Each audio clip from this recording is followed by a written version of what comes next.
Alam nyo ba na ilang kilometro lang dito, iba-iba ang landscape. At doon tayo dadalhin ang kapuso model and actor na si Curse Viray sa kanyang off-road motorcycle adventure sa Sierra Madre Mountain Range.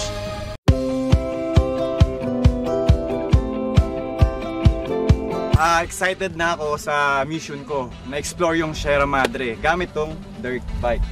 So meron na ako napili na course, yung river course. Tanungin natin si Tito Ray.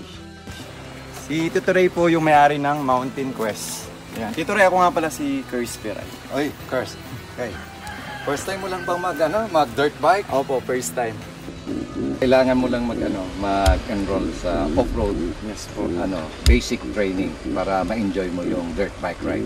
So yung mga first timer po, like gaano po kalayo yung ilang kilometers po yung pwede nilang i-try?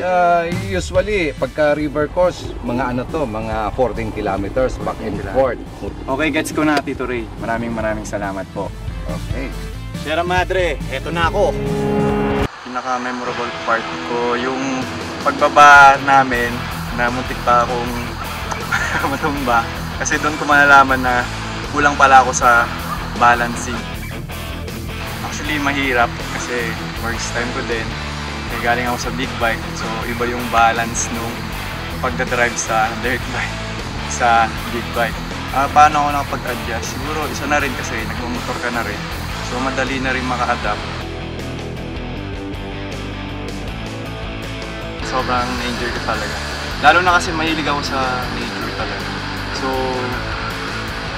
ito yung pinaka-gusto kong gawin habang kaya ko pa. Siyempre, di ba? Habang tumatanda ka na, alam mo nang gawin.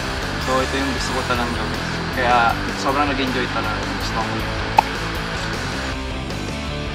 Kaya sa mga kapuso nating on the go, tutukan nyo ang live stream ng ating programa sa official accounts ng GMA Network, pati na rin sa YouTube at Facebook. At mag-comment din kayo sa ating mga kwentong amazing.